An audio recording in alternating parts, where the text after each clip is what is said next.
Hey everyone, Tony Robbins here for Facebook Live. Listen, I'm very excited this morning to be able to visit with you and have the privilege to introduce you to a man who is a personal hero for me personally, and I think for so many individuals. He's an incredibly humble man who comes from humble roots, and yet over 4 decades he's built his life and his businesses to heights that most people could never even imagine.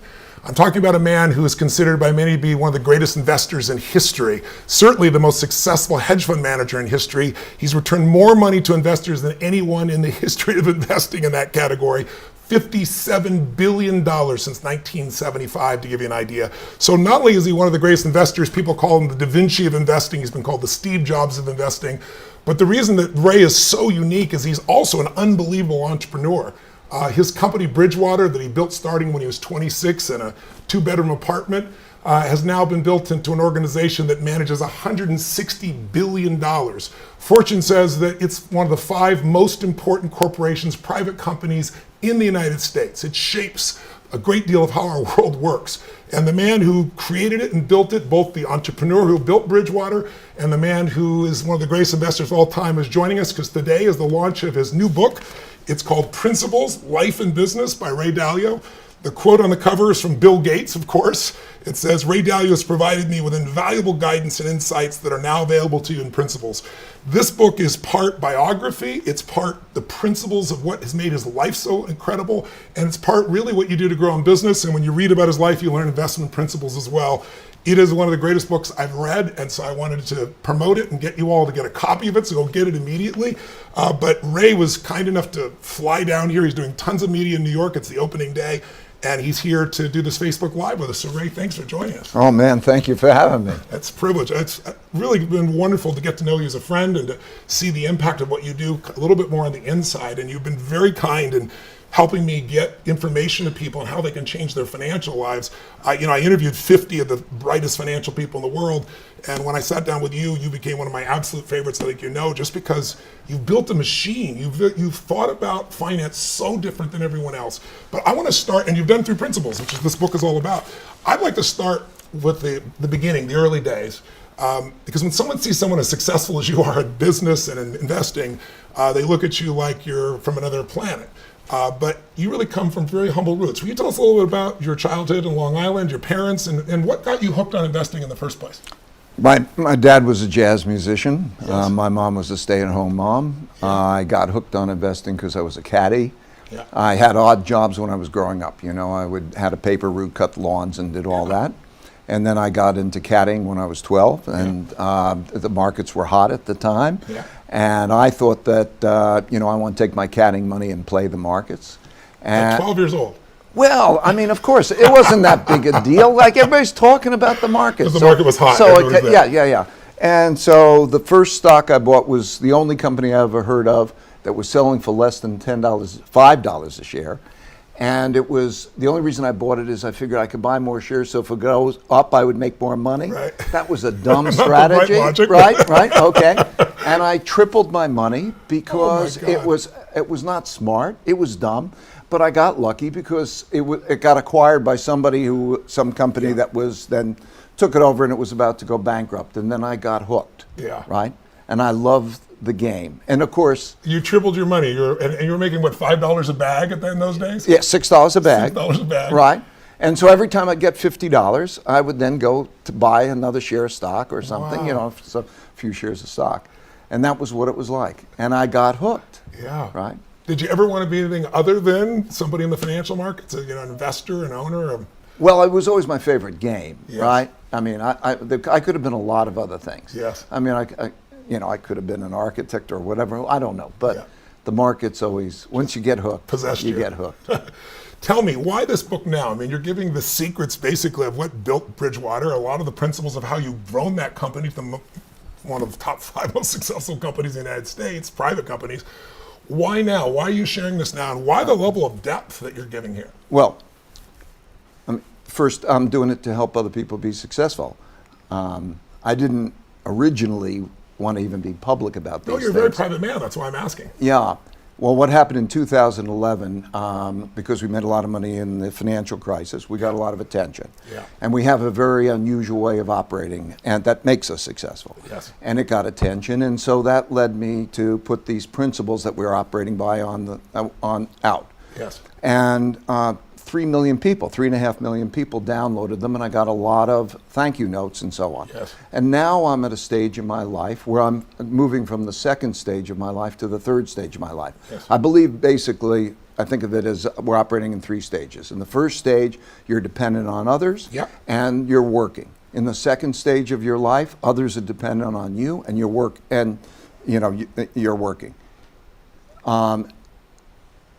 Then you're trying to be successful. Yes. As you move into this third stage, the greatest thing that you could do, and you know it so well, Yes. is to help others to be successful. Yes. So my joy is not to be successful anymore. Yeah. It is to help others be successful. And this is my year of transition, 2017. Wow. Is that year of transition. So I wanted to take that compendium and pass it along. These are recipes that I've learned over a period of time. Yes. Every time I encountered something, and I thought, how would I make a decision? I took the time to write down the criteria that I would use to make that decision. Yes. So they became written principles. And then I found that everything changed when I wrote them down, because other people then could look at them and we could say, what are our principles? Yes. And we could be clear on what we could be with each other. And guide all decisions from it. And all decisions. And then eventually I learned that I could take some of these decisions, all our investment decisions, and a lot of the people decisions, and put them into algorithms. Yes. And have the computers make decisions with me. So it changed everything when I wrote them down. So this is basically, think of it almost as a recipe book. Yes. Right? Yes. For if you encounter this thing, here's the principles I wrote for dealing with that thing. Yes. And then those have been vetted, and I just figure those people, anybody who reads it, can decide for themselves. Does that make sense or not make sense? Because I don't want people to follow my principles. I want people to know whatever their principles are, to Yes. come up with theirs. Yes. So I'm just trying to pass them along. And like I'll be asking you later, what are your principles? Yes. And let's just get the best principles there that help us. So I felt it was my obligation to do that at this phase of my life. It's beautiful. Well, it's also by doing it, you leverage yourself. You can have the impact without being there because you're empowering people to know how to make the best decision possible. I always say success is the result of good judgment. You have good judgment, make the right decisions, you're going to succeed. Good judgment is the result often of experience, and experience is often a result of bad judgment, as you've learned. Exactly, exactly. I think the 2 things you need to do to be successful. Yes. You have to come up with the best decisions, and you Yes. have to have the courage to make them. Yes. And I think the real problem about most people with the best decisions is that they think it's in their heads.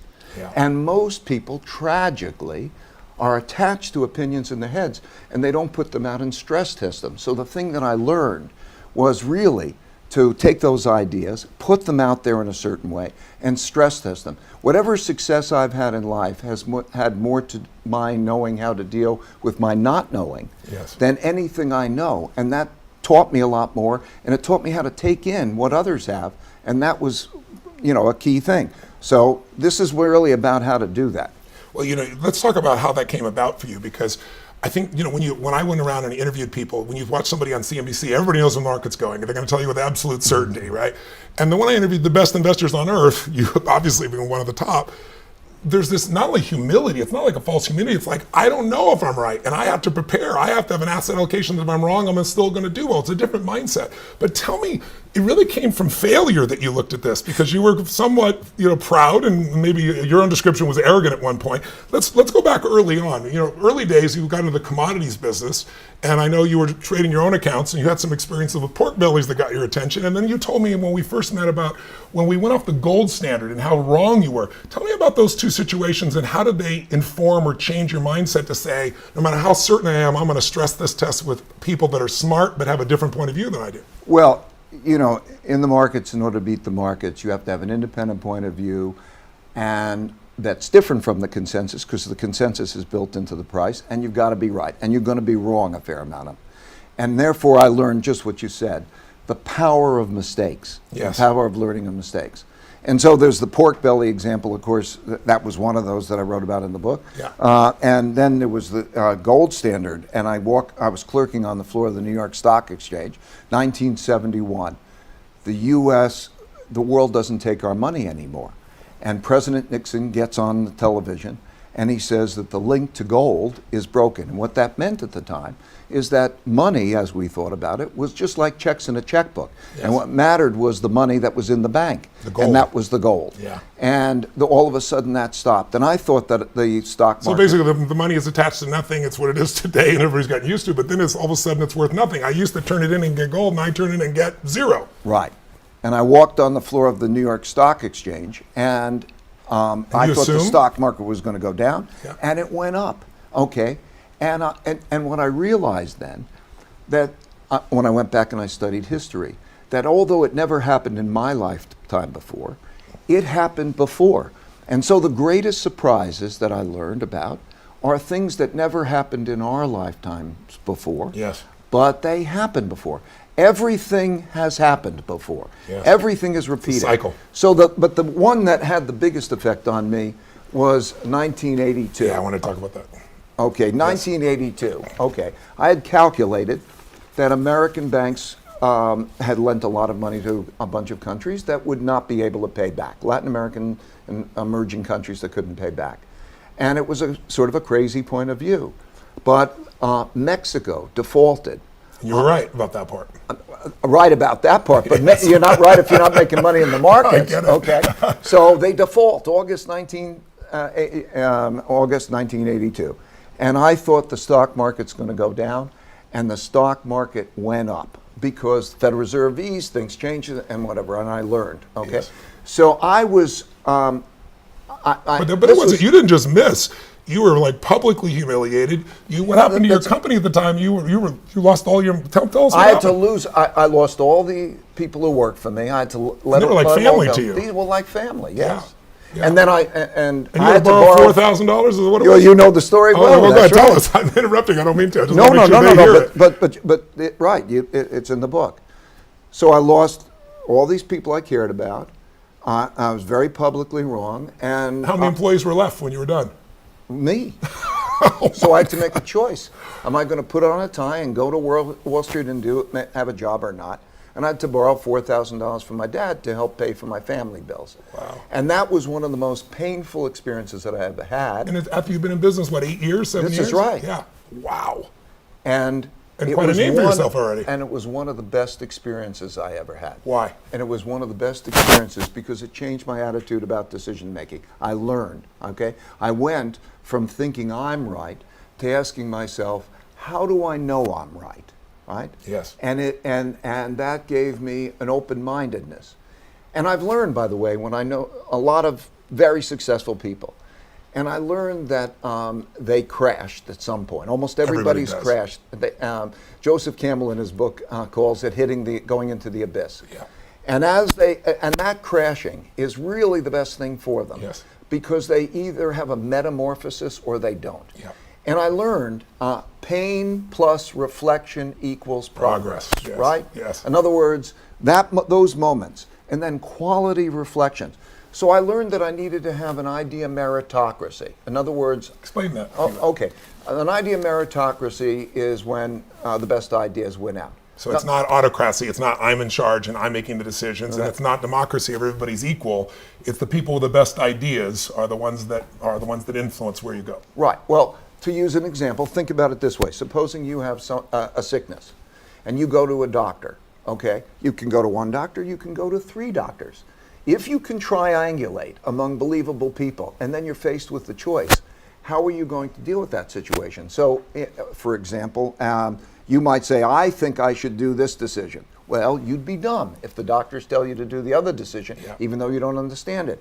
If those people who are independent thinkers are willing to argue with each other, and they triangulate, and they think you should do something, you probably should do it. Right. But if they're at odds, you get to hear the disagreements. Why is it? It's the quickest way to get an education. Yes. So you raise your probabilities of being right. So I learned that one of the smartest things I could do is find the smartest people who disagreed with me and triangulate. And so when we came to the financial crisis in 2008, it was because we had this view that was very different from the rest of the world about the financial crisis. Yes. But to have that independent thinking and to do that triangulation. So it's humility. In other words, the humility, the fear of being wrong. I have a saying, if you don't worry, you need to worry. And if you worry, you don't need to worry, right?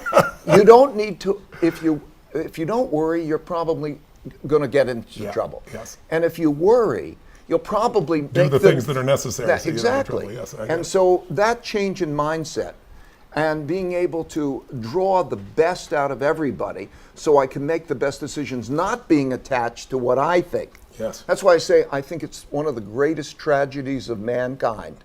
One of the greatest tragedies of mankind, because it so easily can be rectified. If people can separate their attachments for what they have in their head and put them out and stress test them properly, they will raise their probabilities of being right. This is key, has been key for me. I think, for those people watching, there's so many business owners out there, small and medium, big businesses. If you're watching, and I always talk about the fact that owners tend to put themselves in a position where they try to make 12 decisions. And I always say, get 12 of your best people and make one decision, because the crowd decision is always going to be better. But why don't people do that? Why do we have this push that we all think that we have to be the source, we have to have the answer, and we have to be, never fail, when it's just not realistic? What do you think that is in the human psyche? Well, and how have you balanced it? I've studied why this is. I've asked neuroscientists, I've asked psychologists why it is, and they say that there's two reasons for it. Partially it's neuroscience, and partially it's environment and habit. And it can be broken.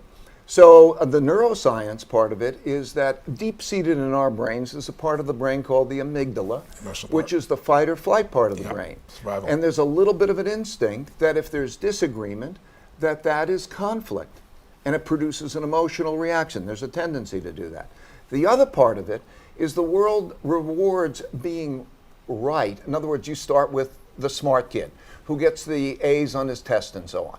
And then they don't go through their failure. You know that the best learning comes from failure, right? But if people become embarrassed about not knowing, we're in a society that operates that way. And if you can actually teach how great failure can be as a learning thing, it's so terrific. So it's a combination of habit and instincts. But I've learned that in 18 months, people can be totally different. We call it the getting to the other side. They go through this, of course, experience of everybody speaking frankly with each other and figuring out in an idea meritocratic way what's true, including what your weaknesses are. Do you want to know your weaknesses? Is it good? When you go through that, and people want to, so that they know how to compensate for those weaknesses, then they can move beyond that. And so what we found in a period of 18 months of doing that exercise, most people can get to the other side. Then they don't want to operate the old way. Because, first of all, they don't want people not to be straight with them. Like, if do you want to know what I really think I don't want to talk about my back. So you ask people, they do. Their intellectual part of them does. Their emotional part needs to have a little bit of adjusting to that. And so we go through that process. And it changes everything, because great collective decision making with the smartest people who are willing to disagree is going to make you most likely to be right. You're learning right now the most fundamental, important distinction that has guided this man's life after going so much failure to have so much success. And every business person, any human being that wants to make better decisions needs to apply this. So I hope you'll take it in. It's kind of like when people succeed, they party. When they fail, they ponder. And there's no transformation out of partying. There's some enjoyment. But the pondering really can make the shifts. I think in order to be successful, you have to do 5 things. There's a sequence, okay? Great. First, you have to have your goals. And you talk about audacious goals. Well, I think have audacious goals. Why? Right? I agree, but why? Because you want to have the greatest life you can possibly have and the greatest impact you can have. And your goals affect you, whatever they are. If they're small goals, you're affected in a small way. If they're really driven, you rise to the occasion. Right. Goals. Next, problems. On your way to your goals, you're going to encounter your problems or your failures. Right?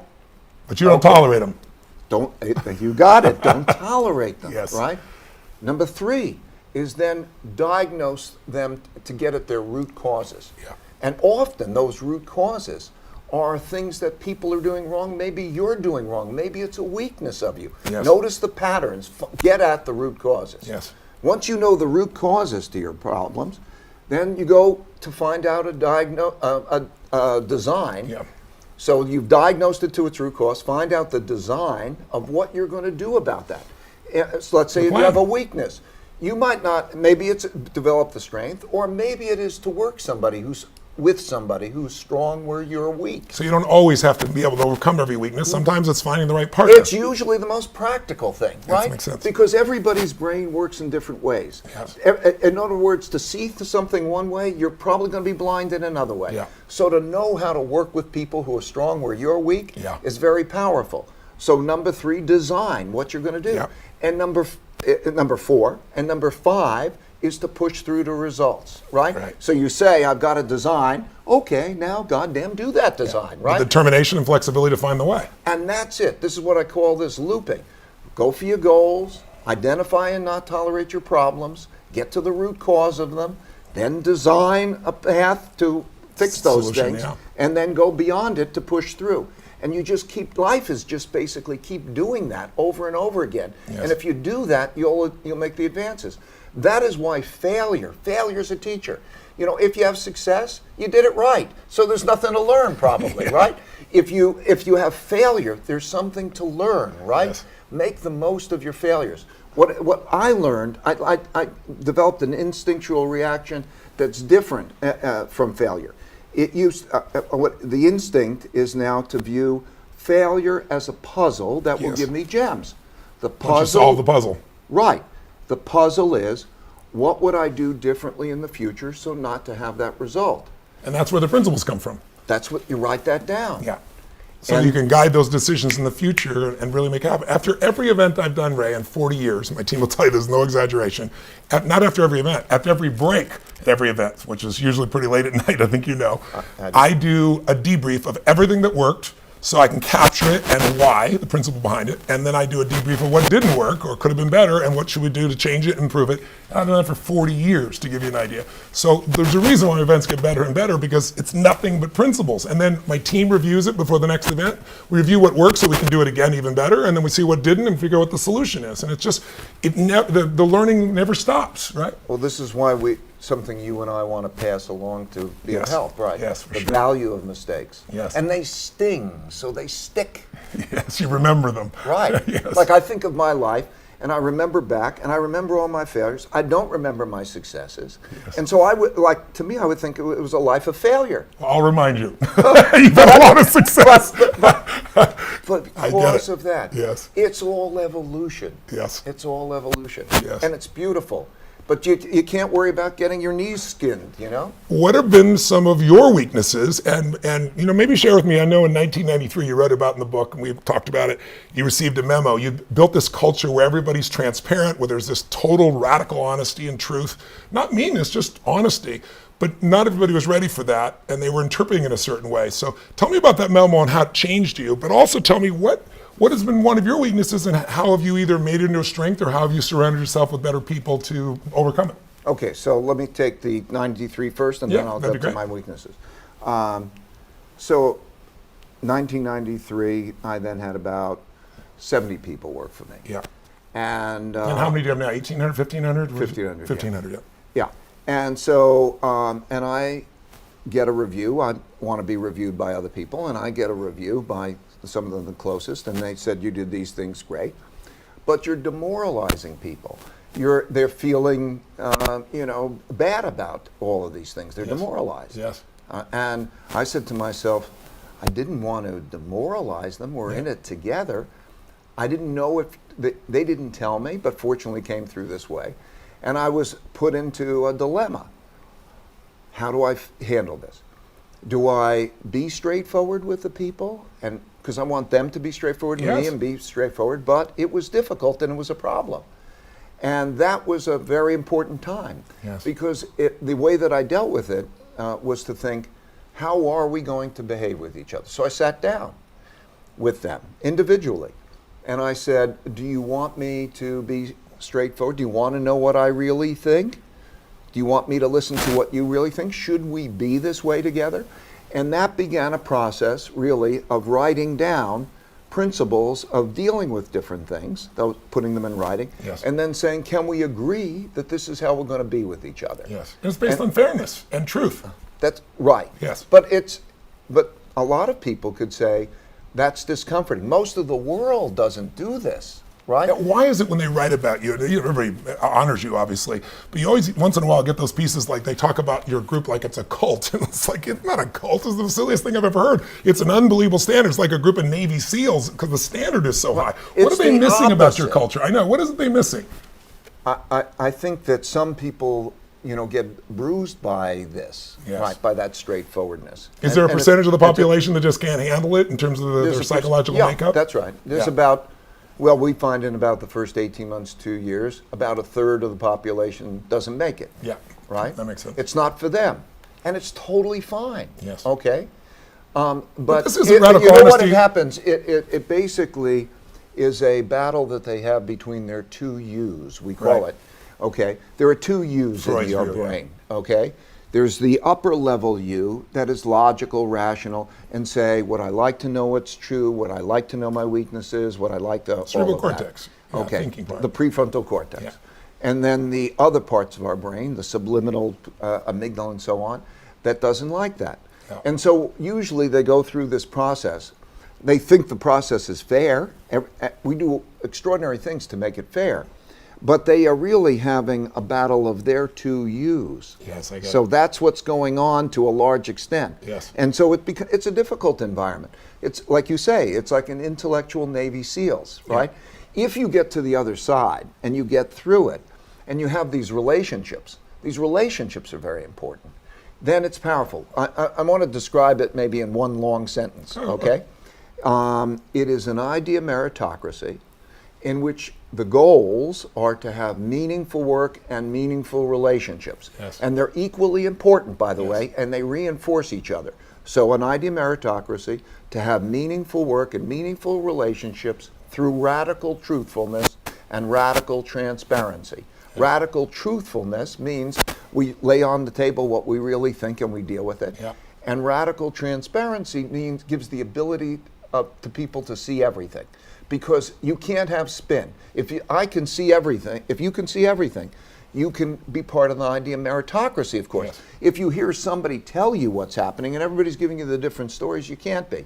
So being radically truthful and radically transparent. And just to clarify, people, it doesn't mean your hair looks ugly today, it's not, you're looking fat. It's, right. it's not that kind of thing. It's about the truth of what we're trying to get to and understanding where markets are going, how the business is functioning. It's calling it tight. Right, how we should be with each other. Yes. Whether we're strong or weak in different ways, yes. okay? Yes. That kind of thing. Yes. So that radical truthfulness and radical transparency is key. Essentially... Would you be where you are today without it? No. That's what I want everyone to hear. Nowhere near, yeah. right? Yeah. Because I think you've got to do three things. First, you have to put your honest thoughts on the table for everybody to look at. Yes. Everybody. Yes. And you look at them, and they're different. Then you have to know the art of thoughtful disagreement. In other words, maybe I'm right, maybe I'm wrong. How do you work through to get a better answer than you would have individually? Yes. Okay? Yes. Thoughtful disagreement, to like it, to respect the other person, and not to know that it's going to lead to something greater for everyone. Of course. Yeah, higher mission, higher purpose. And then third is if the disagreements remain, you have to have protocols for getting past that. In our case, we have what we call believability-weighted decision making. In other words, we have not an autocracy and not a democracy, but idea meritocracy, in which there's ways where... Who's got the best track record in those areas track of record decision making? And everybody, and who thinks is the best decision making in that category. In that category. Got it. Exactly. Got it. And so if you have an idea meritocracy where the best ideas win out, it's going to be so much better than if you're stuck with the ideas in your head, right? Yeah, without a doubt. And and personal development. Yes. How can you grow if you can't be honest, right? How can you grow if you can't be truthful? The truth sets us free. And the relationships. The thing that has been best for me, now I'm at a stage in my life where I look back. Yes. And I reflect. Yes. And I think, wow, it's been great in so many ways. But the best were the relationships. It wasn't the money. Yeah. Okay. Yeah. I mean, that was great. Sure. All these other things, track record, we did good things to clients, all that. Yeah. Great. But it was still the relationships. And those honest relationships are deeper and better. Yes. It's tough love. It's the benefit of tough love. Tough love is the best love. Yes. When it's given from the heart still. That's the secret. It's coming from a place of truly caring. Because, well, you do it all the time, right? You help people it's caring, and when people know that it's caring, together with the truth, the tough truths, and you can go through it together, that's powerful. It is. Tell me, what's been one of the weaknesses that you had to deal with early on, and how did you deal with it? Did you find a way to grow through it? Did you find people around you who had better skill sets? What would it be? Well, early on, I have a terrible rote memory. Like, I mean, I can't remember anything that doesn't have a reason for being what it is. Wow. So, I mean, like, I was a bad student. I thought you had the highest grades in your class at Harvard. No. At Harvard Business School, I loved Harvard Business School that's the difference. It was you loved it, you did well. It was a different kind of education. Oh, interesting. Because it wasn't a memory. It had nothing to do with memory. It was quality. So for most of my early years, I hated school. Got it. I have a bad rote memory. I tend to be details are a mess for me. Right.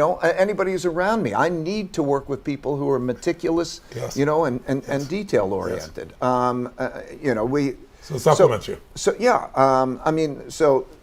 and then I would say that certainly my audaciousness had an arrogance to it, but that before I got the shit kicked out of me, in order, enough times to learn fear. Sometimes it takes multiple times to get the shit kicked out of you before you learn, right? Learn fear. Yeah. Those were the things. Yes. But then I start to learn, it doesn't matter. Weaknesses don't matter, really. Yeah, give us a metaphor. When we first met, you shared with me your philosophy of like looking at life as the jungle and how that kind of shifted the way you even built your company. Tell me a little bit about the jungle metaphor. Yeah, so in 1982, when I crashed and I had to think, okay, would I go get a job and work in that, or would I continue on with the audacious goals? Yes. I realized it seemed to me like it was being on one side of a jungle, and I could stay on the safe side of the jungle, but not have a terrific life. Right. And in order to have a terrific life, I had to go through this dangerous jungle. Yes. And in order to have a great life. And I think, okay, what would I do? Now, for me, I need to go after the great life. I mean, I just need to do it. You can't settle. So, and I think, well, how would I go into that dangerous jungle with all of these different things? And what I realized is that if I go into it with people who also are with me on it, who see differently, who can see what I can't see, and we each can bring our own, that we together can go through that dangerous jungle to get the other side to have a great life. Yes. So that's what it's like. And it wasn't just people that agreed with you, it was people that disagreed with you. No, of course. Yeah, I just want to make sure everybody understands that. Yes. That's see differently. Yes, it's not just somebody disagrees with you, though. It's somebody who's qualified to disagree with you. Sometimes one of your principles is, when to not say anything, when to shut up. When do you keep your opinion to yourself? Explain that. You really recruit the best of the best, but you're not looking for everybody's going to attaboy you. You're looking for people who have a radically different point of view, and out of that, you're pulling this. Maybe explain what's it called? The dot, what do you call the dot collector? The dot collector. Maybe explain to people how that functionally happens. Because people can criticize you in the company. You can have a 24-year-old who's no background and say, Ray, I think you're doing a crap job on this.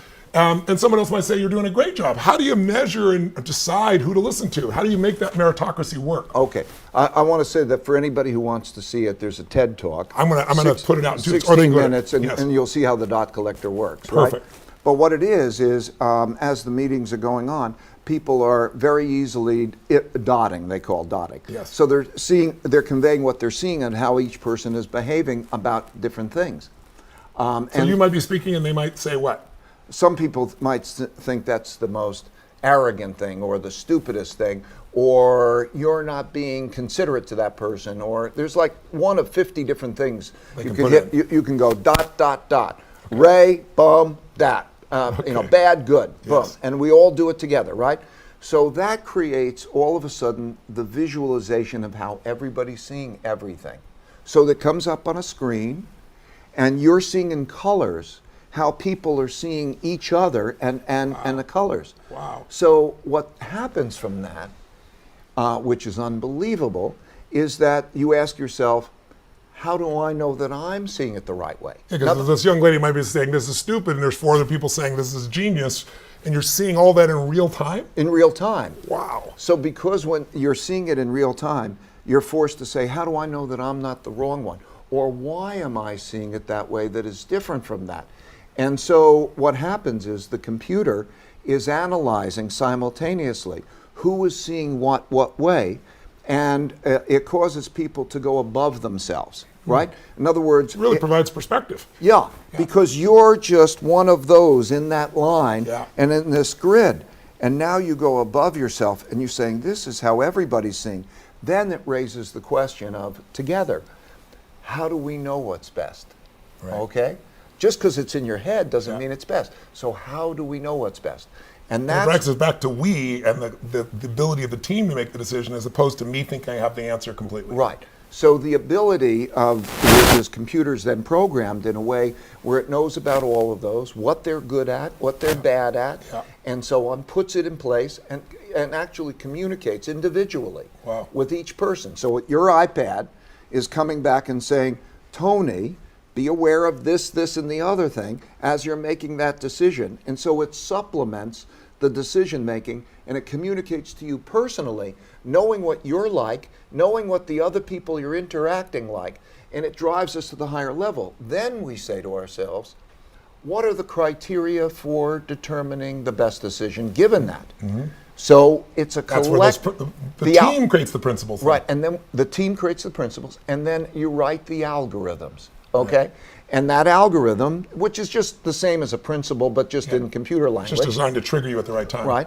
It comes and it communicates with you, and it says, okay, now how do we make a believability-weighted decision based on the strengths and weaknesses? So that if, let's say, 4 believable people at one level outvote 1 who might even have a higher believability at another, what is our way of doing that? Yeah. And because everybody believes that that's an idea meritocratic way, most everybody believe that, because we can do that collectively. That's why we create an idea meritocracy. I don't want it to sound complicated. It's just because it's evolved in these ways. Yeah, over time. The important thing for anybody out there, they may not have the algorithm, okay? They won't have a lot of things, although I would like to put this out for everybody to have. That's beautiful. But what I think the important thing is just the understanding, just the wanting of idea meritocratic decision making. Yeah. Just the writing down of what are the principles when we get into that situation. How will we deal with that situation, and we agree on those principles. Yes. And then you build on that. Anybody can do that. Yeah. It's all about making the right decision, ultimately. It's all about That's all it really is. All this is that we have the right decision, and you've been able to make the right decisions more than anybody else in your category. And not twice. I just want people to know, wealthy people take their money and put it in a hedge fund. And a large hedge fund might be $20 billion. You're $160 billion.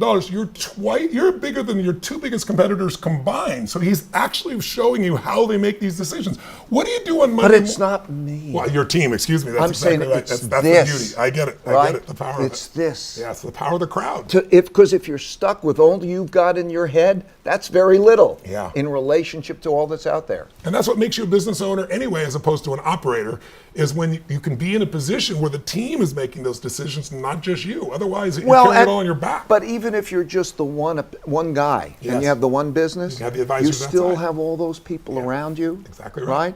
It's all about skewing the probability of being right? Yeah. It's awesome. Tell me, in 2008, you saw what was coming. You tried to warn people. Very few people listened to you. What did you see that no one else saw that let you know what's going on so you could do well even during that time and protect? Well, we went through the calc. It's really pretty simple. At individual and levels, we went down how much is going to have to be paid back in debt, what are the calculations, who lends the money, and we could see that we were going to have a debt crisis. But why didn't anybody else see that? But I want to make it. I did a 30-minute video on how the economic machine we want people to works, see that. And I'd say if they look at that, almost everything I know that's worthwhile in economics is in that 30-minute video. Yes. And so you can understand, how do you see a bubble How do you, what are they like? Bubbles and busts and so on. Where are we today in our economic cycle? That's my question. Where are we today in our economic cycle? Well, and that's, as you know, there's productivity is one, productivity. When we learn, we do things better and we advance our living standards by learning. And that happens at a certain pace. Yes. And that's the line. And then around that line, there are two big cycles. There's a short-term debt cycle, which we call a business cycle, right? Yes. You go from a recession to an overheating the economy and so on. It's over 5 to 8 years usually. Yeah, so, and it'll stretch. We are, putting the side away, we're at that part of the cycle. We're in the beginning of the late part of the cycle, where no longer do we have the slack, but we're not having tightness. Right. So we're in that part of the cycle, which is the Goldilocks part of the cycle, when things are not too hot and not too cold. Yes. And so as a result, we don't have too much inflation, we don't have too much growth. Everything is kind of tepid. That's the part of the cycle we're at. Yes. So as a result, the Federal Reserve, which pushed a lot of money into the system, will stop pushing those money into the system. As a result of pushing interest rates down, they're going to stop pushing those interest rates down. And now we're in that transition period, okay? That's the short-term debt cycle. And it's probably not going to produce much volatility. It's going to create that kind of, and almost everything is sort of like at equilibrium. There's short-term interest rates where they are and so on. In addition, though, in the long-term debt cycle, we are late in the long-term debt cycle. The amount you've got to watch this video because you'll understand this more thoroughly. It's on YouTube. What's the title again? It's How the Economic Machine Works. Right. But please continue. I just want to make sure they know to look. Yeah. Over the period of time, we have accumulated lots of debts, and then some obligations that are not necessarily called hard debts, pension obligations, yes. A lot of pension obligations, Medicaid, and then Medicaid and health care.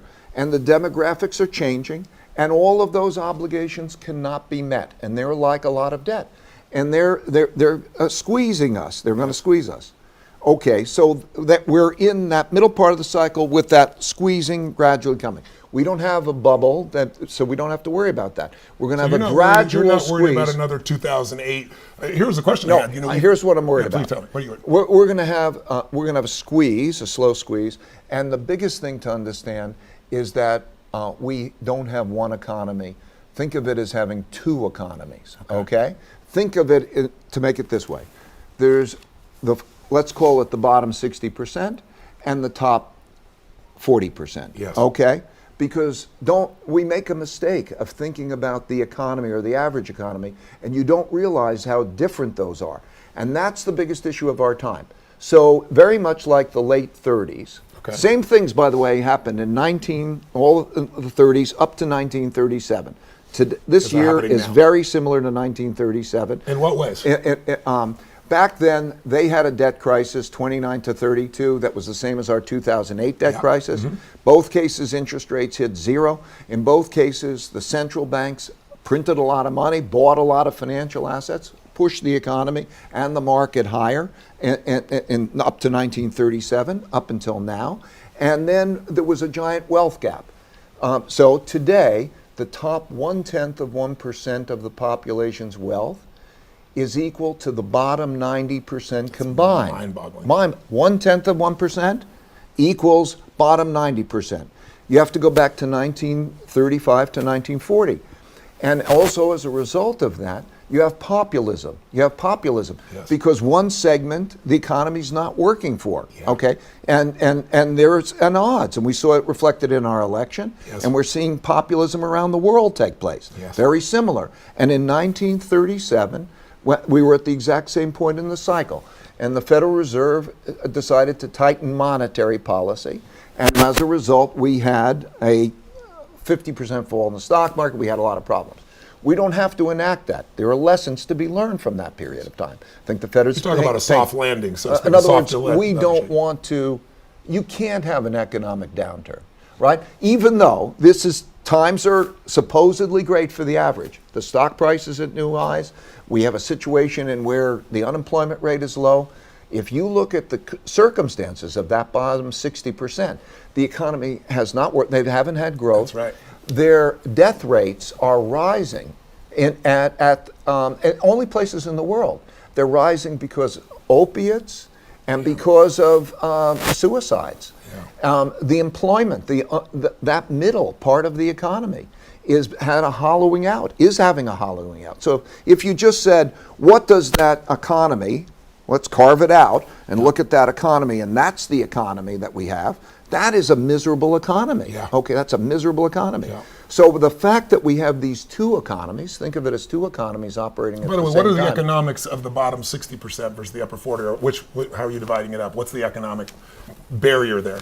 What's the number, I guess? What are you saying an income stream is that for a person? Who's in that bottom 60% or 40%, however you're chunking it? It's 50 some odd thousand or below. Yeah. Okay, got it. But if you can't have that conflict. Yeah. So if we look at averages, we're in a bind, right? Yeah. So the central bank. So these are the economic issues. I think the most important is how we deal with conflict. Okay, conflict of the haves and have-nots, conflict of the left and the right, conflict of social things. How do we do that? You invite conflict, but you teach people how to do it intelligently, respectfully, and you figure out how to resolve it. How do we do that as a society when you have people that go into Congress now, and it used to be they'd fight like crazy 20 years ago, and then they go have a beer together. And now if they speak to each other, they're radioactive. This is what do we do to shift this? So I think the most important thing, the President of the United States and other people, we should think, what are the principles that bind us together? As a society. Right. What are our overarching principles? Are As those Americans. that bind us together greater than those that divide us? What are they? Can we have thoughtful disagreement and have protocols for getting past those disagreements for the country as a whole? This is a time we're going to be tested, okay? Yes. Because if you look at the statistics on polarity, in any measure of polarity, we're having greater polarity almost to the point where the sides want to kill each other. They don't want to find the compromise. Our system was based on a system of compromise. Yes. In other words, when they're at odds, we're going to come to compromise. Now we have a dangerous situation in terms of that. So I would say, go to principled level thinking, do the three things that I'm sort of describing, put the honest thoughts on there, know the art of thoughtful disagreement, and have protocols for getting past that disagreement and being comfortable with getting past it and then rowing in the same direction because we did that together. This is be principled. Yeah. Be principled. Sometimes people forget what it means to be principled. I don't think most people really are clear on their principles. I mean, if there's anything that I hope will come out of this conversation and reading your book is that people sit down and figure out what's most important to them, the values, and then what are the principles that are going to guide their decision making, because otherwise it's all about whatever you feel in the moment, whoever pisses you off or whatever you're fearful about, and then you're a reaction. And leaders anticipate, losers react, right? It's like the capacity to do this. So if we look around right now, one of the biggest concerns that I have is you look around and you see the changes of technology that can make our economy explode. You've got nanotechnology, you've got CRISPR, you've got tools that are coming along that are going to change the way we function. It's going to change our health, our vitality, everything. But at the same time, you're going to disrupt so many jobs. So, 200 years ago, 85% of the population was a farmer. But we had almost a century and a half to shift to where we are today. And now we have 4% farmers and we feed the world. Today, you look at Uber drivers, taxi drivers, truck drivers, there's 5 million of them, just in the United States alone. We're going to see, Florida's voting right now this year. Next year, my wife can turn her car on, potentially, if they agree to it. And next year, she'll have this self-driving car. What happens when who's going to hire a truck driver when I can buy a truck that works 24 hours a day, the truck driver can only work 8, my insurance is better, I get to depreciate it. What happens when 5 million people from just one disruption, or 4 million people that we know will be disrupted by farming from some new technologies that are coming out? That's 9 million, that's more than we saw disrupted in the world economic challenges. So what do we do? So right now, I've heard people talk about universal income opportunities, like they do in the Middle East, where keep everybody so they're not upset. They get a stipend of a couple $1,000s a month. What needs to be done in this area? Because there doesn't seem to be anyone going to these individuals that are clearly going to be disrupted and saying, here's what you're going to do. And then some people say, well, just pay them. And I say, people need meaning. They need more than money. They need a sense of purpose. They need, otherwise they riot, they get angry, they do all kinds of things. What's your view of how we deal with this technological shift that's going to disrupt so much of the labor that we have in our world today? Well, I think you said it so well. I'm going to repeat very quickly some of the points that you made, and then I'm going to answer your question. Okay. Because, the invention of technology is different than in the past, because the technologies can surpass all the uniqueness of most people. And as a result, what's happening is that those who are making those algorithms to replace people, to make companies more efficient, are having that effect of creating that polarity. And something like 40% of the jobs over the next 20 years will be lost. Something like that. It's happening fast. It's happening in your industry. Even, it's not just blue collar, it's white collar. Of course. I mean, like you watch, traders are gone. They're being replaced by the quants. And it's a beautiful and terrible thing at the same time. Yes. Because that computer, that's how we make decisions. We have all of the algorithms put in there. And it's so fantastic. Better than individual decision making. So we enjoy all the benefits of that. And at the same time, it creates this wealth gap. It creates this more, as you say, opportunity gap is even more important than wealth gap, because people need to be made useful. So we're and they're totally not retooling. No one's getting retooling. And we're agreeing. In my opinion, there are many, many, many things that can be done in many things. I mean, for example, you need to teach the next generation algorithms, how to write algorithms, because it's like reading and writing. Yes. If you're going to be ignorant, you can change education so effectively. You can create, in many different cases, microfinance. I love microfinance. I do too. Because it works, and it works for people down there. There are so many things that can be done in order to deal with the question. That's not the issue. There are many things, clever people in doing it. But you actually have to have cohesiveness. It has to be a national mission to do two things simultaneously. That how do you improve the economic, education, and so on of that bottom 60%, and how do you do it in a way that it pays for itself? Yes. In other words, don't have a program that you're going to just throw a lot of money and you don't know that you're going to waste. But do it as microfinance works or other things work. And I see lots of those. That has to, I think, be a national initiative in order to do that, because it can be powerful. You can do it. Yes. But it's going to require transfers of wealth, some elements of transfers of wealth. And so when I look at it, it wouldn't take so much of a change in the wealth or the taxation from one group to another to redistribute it, because it's so skewed in that way. Yes. But we have to approach this collectively. Yeah. Okay? Yes. Because if it's angry, if one group is angry at the other group and beat it out of them, then we're going to have people running away. People are leaving one state to go to another state, and all of this.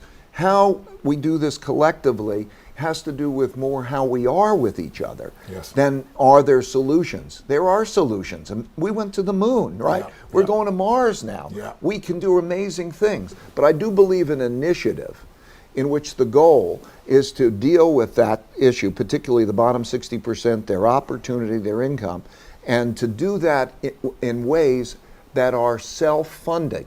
In other words, if you borrow it, it pays it back because of the productivity that's going to happen. As opposed to borrowing money for a television set or borrowing money for a college education that maybe doesn't provide a job. Well, a lot of programs, here's one of the problems. Yeah. A lot of programs are put into place by policymakers who really, in a sense, may not have a clue. And they think, I'm going to do this program, and they don't pay off. The one thing about business that I also bring to philanthropy that I see is, can it pay for itself if you can get there?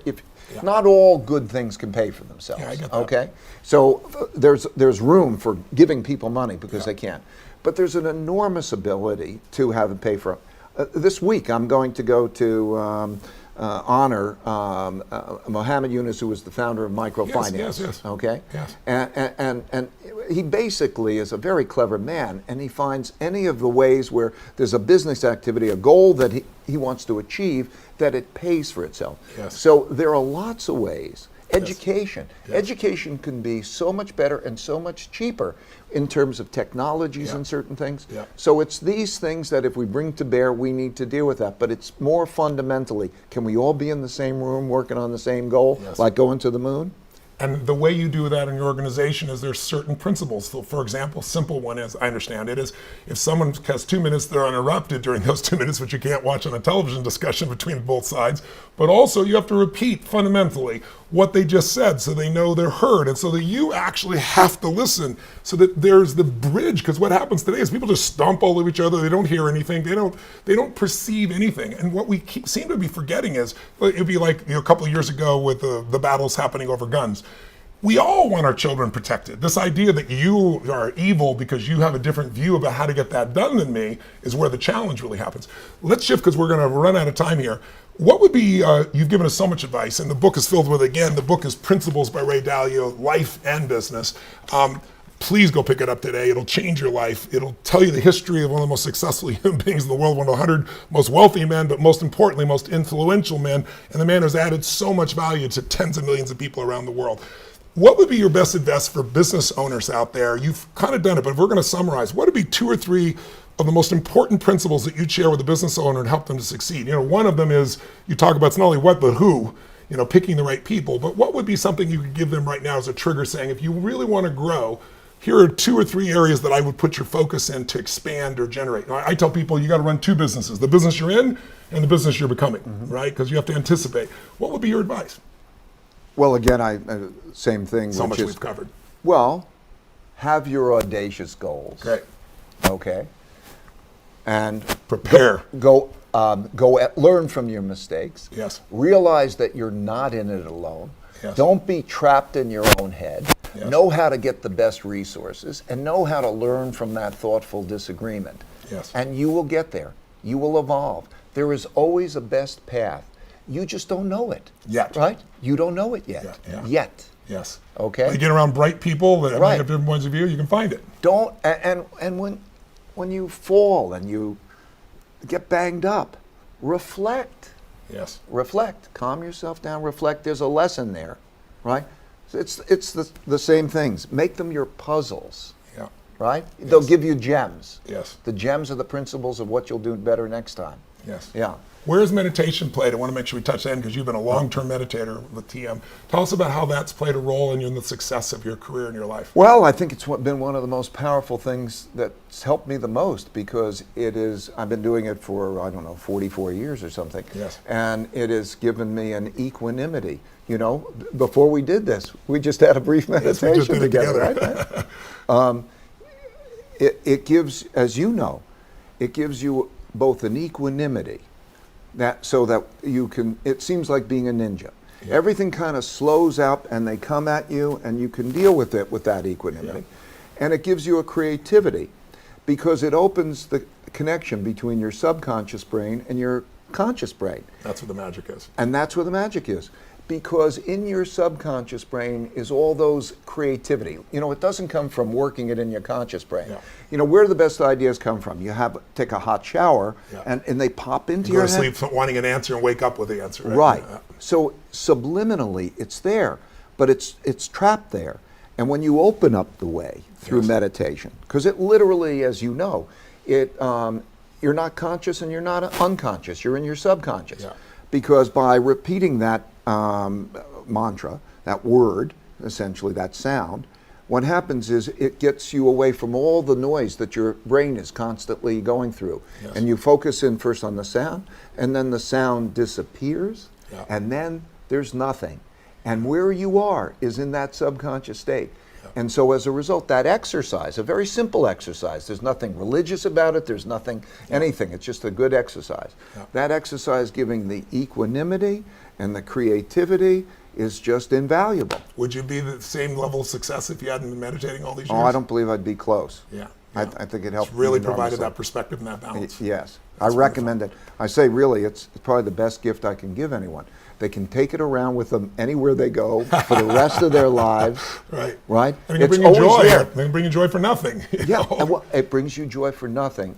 And there are moments where you say, I need to go meditate. Yeah. What if you didn't have the meditation then? Yeah. It just brings you out differently. So I recommend it.